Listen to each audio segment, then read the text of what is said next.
छ बालाजुको त यहाँ चाहिँ ऊ आएन क्या होइन डोजर रेडी भएर रहेछ आफै भत्काएर खान होइन सामान बिग्रिन्छ भनेर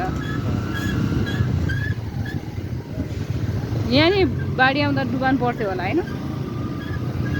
मान्छेलाई यतिसम्म थाहा रहेछ होइन म उसँग बसिरहेको छु भनेर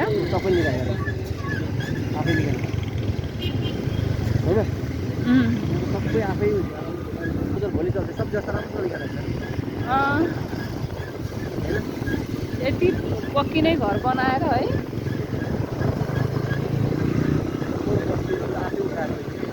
सुकुम्बासी बस्तीका उहरू बालाजुमा धमाधम आफैले निकालेर खान्छ सरकारले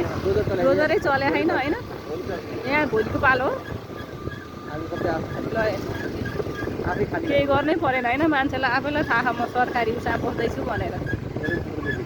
यति ठुला ठुला घर बनाएर बसेका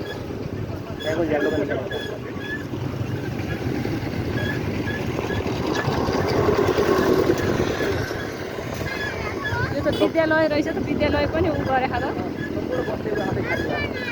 आफै खाली भयो यो आफैले खाली गरिसकेका सबै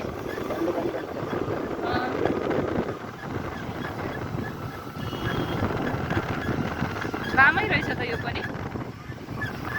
त्यो परको चाहिँ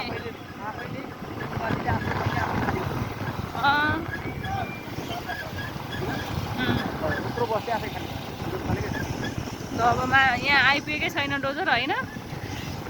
यत्रो लगानी लाएर चाहिँ किन बनाउनु होइन सरकारी जग्गा हो भन्ने थाहा हुँदै मान्छेले लोभले क्या होइन यो यत्रो ढलान घर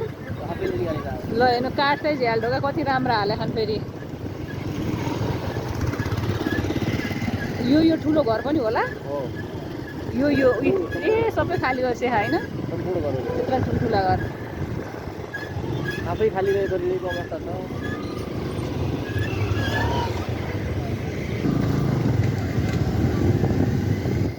आफै धमाधम केही गर्नै परेन एक ठाउँमा उ गरेपछि आफै खाली गर्दै यहाँसम्म हो क्या सक्यो होइन ए नयाँ बस्दाको अपोजिट